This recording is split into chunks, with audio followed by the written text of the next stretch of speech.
nakakatayo na ako, Hazel. Nakakalakad na ako. Kaya na kitang labanan. At sinasabi ko sa'yo, huwag na huwag mong sasaktan yung mga anak ko! Minsan, gagaling naman siya agad, di ba? I can't guarantee anything, Insan. We can work on a treatment modality specific to her case. Pero hindi pa rin pala ako gagaling completely. Diyos ko, bigyan niyo ako ng lakas. Pagalingin niyo po ako para sa pamilya ko.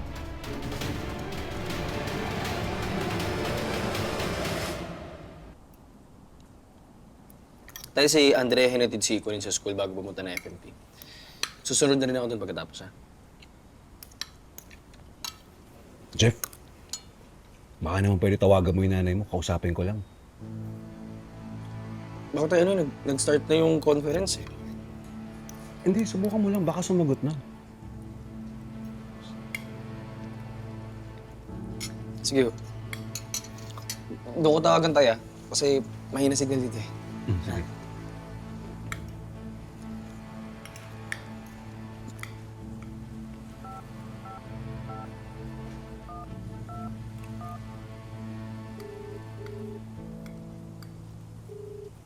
Hello, Jeffrey? Nay, gusto daw akong kausapin ni tatay. Gusto ko rin siyang kausapin, pero baka malaman niya nandito ako sa Davao. Nay, hindi ko na alam sasabihin ko, eh. Ang alam kasi ni tatay, may conference kayo sa Batangas. Sorry, anak, ha? Napilitan kayong magsinungaling. Jeff, Jeff, anak! Nanay mo na ba yan? Oh, hello, Pelma. Salamat naman at nakabalik ka na. Oo, susurpresahin nga sana kita kaso wala ka naman dito. Pelma, miss na kita. Miss na rin kita, Manuel. Ilang araw ka pa ba dyan? Ha? Kailan ka uuwi? Ha? Naku, Manuel, tinatawag na ako ni Paz. Mag-uumpisa na daw yung conference. Mag-usap lang tayo, ha, sa susunod. Hello, Pelma. Pelma. Hello. Mag-start na daw yung conference, eh. Nakakabitin naman.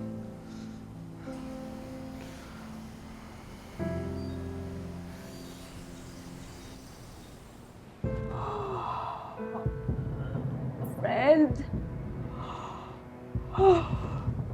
Hazel?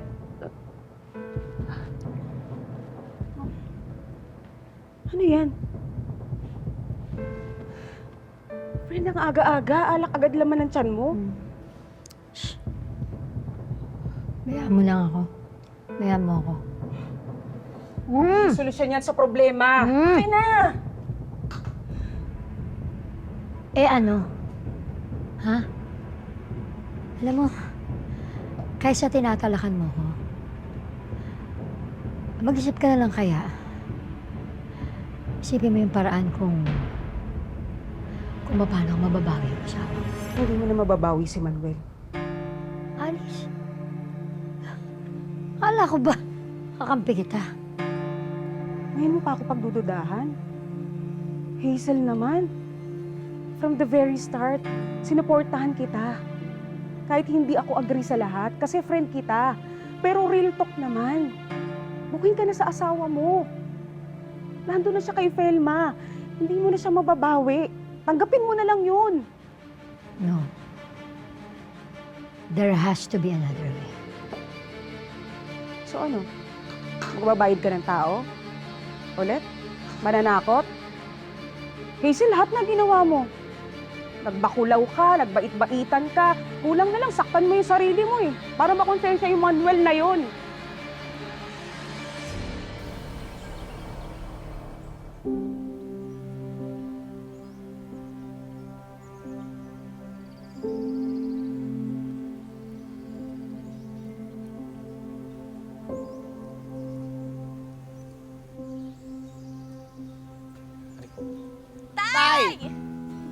Oh,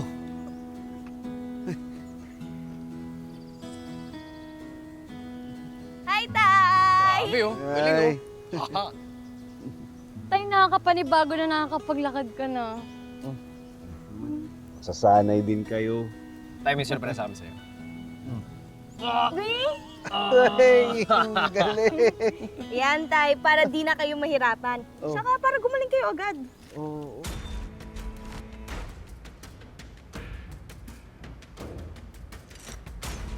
You're right.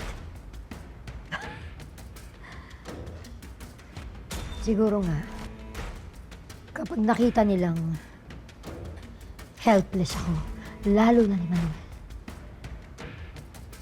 babalik siya sa akin. Siguro, sa pagkakataon na yon, babalikan niya ako. Tama.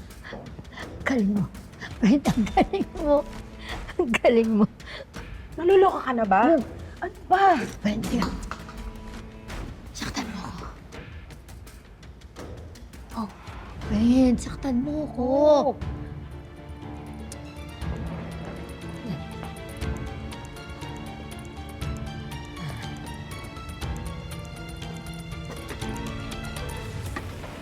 Friend, wait. Sandali. Sugatan mo ko. Ha? Konti lang. Konti lang. Sugatan mo ko para pag nakita ni Manuel o malaman ni Manuel na na-ospital ako, baka sakali bumalik siya. Babalik yun kasi syempre maaawa siya sa akin. Kasi, basta dali, sugatan mo ko. Sandali, konti lang. Ano ba? Bakit nasabi? Hazel, gumising ka nga. Ganyan ka na ba kadesperada? Gagawin mo pa akong kriminal? Hazel, wala na si Manuel. Naiintindihan mo? Hindi na siya babalik. Hindi na!